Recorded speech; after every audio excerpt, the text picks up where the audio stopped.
Photography is becoming an increasingly digital medium. And in the vast oceans of Instagram and Vero and all of the stuff in those apps, a lot of the art can be lost amidst the noise. So how do you make your photos matter again? Well, you print them. Let's get physical.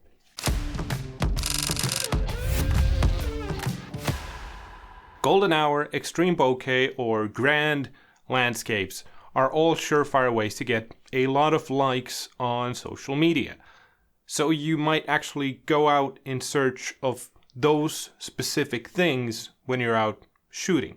And that's all well and good, and you might end up with a nice clean Instagram feed where every photo flows into one another and it's cohesive. But when you take separate photos, just single photos out of that mass, they might look a bit same. Suddenly the photos are about whether or not the internet likes them, and not so much as to whether or not you like them, or whether or not the photo has something to say or show. And that's just an observation on my part.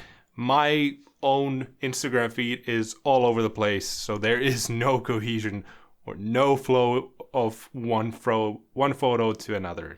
But regardless, I recently met a street photographer here in Finland who said that they edit all of their photos that they take. If you're editing 150 photos a week, or even 150 photos a month, and that's where I think printing your work comes into play. Because sure, you can edit in the digital era, you can edit all of the photos and have terabytes and terabytes of photos stored in cloud or on hard drives everywhere. But you probably don't have 100,000 photos printed. And you're probably not printing out 150 photos a week or a month.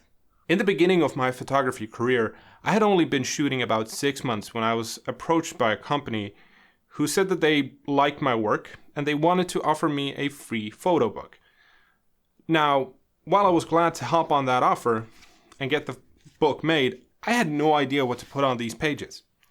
I had no cohesive story that I could tell with it. I had no collections of my style photos because I didn't have a style. I had only been shooting 6 months. So in the end, I decided to make the photo book just a rundown of my photography story and progression so far. Now, without diving into the book any further, the important part about this is how that book made me feel.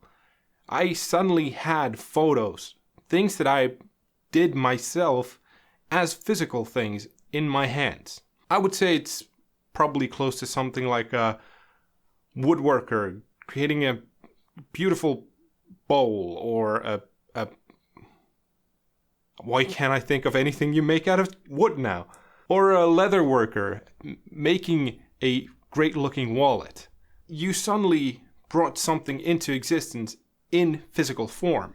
Soon after that, I started my 365 challenge, where I took a photo every day and edited one and posted it on social media. Every day for 365 days. So suddenly I just went full on for the shooting for social media. And when I ended the challenge, while it increased my skills as a photographer by a ton, I didn't have that value anymore. I didn't shoot anything for a month after I finished that challenge because I was a little bit burned out, but I couldn't even think about shooting with the intention of printing it.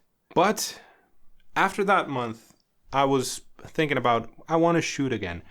And I picked up that photo book and I started browsing through it, and it reminded me of that feeling of bringing something into existence in a physical form and the value in that. So I went out and I got myself a photo printer. It's one of those little ones because there's no way that I would be able to afford one of the big ones with the really expensive toners. So instead I got one of those little ones. And ever since then, in the last 2 weeks, I've printed out 17 photos. I've framed 11 of them. And, well, 12 because I gave one as a Father's Day gift to my dad of him and his grandson. And it just brought with it a complete shift in the value of the photos that I take. Because giving that gift means that my dad has a memory saved. It's just a completely different way of thinking about your photos. And that's why I think everyone should get their work printed out. You're not going to print out 150 photos a week or a month. Instead, you're going to look at those photos, see what really makes you feel something, and go, that's the one that I want to take. Because when I started to look for the first photos that I would print out with the new printer, I skipped a lot of good photos. I skipped a lot of great photos that I'd taken because they didn't have that something. And that's why I've even surprised myself with some of the ones that I've chosen to print out, because while not the best photos that I've taken, they had something more to say than just look good. And I must say that now it's even affected how I approach my photography. I always have it in mind, is this something that I consider worth printing? Especially when I'm editing. If I look at that photo and see that, I mean, it's all right, but I would never print this, then I might just leave it be.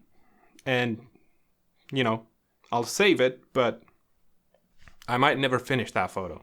That, of course, means that my output is now lower than it was before, but the ones that I do finish just matter to me a bit more.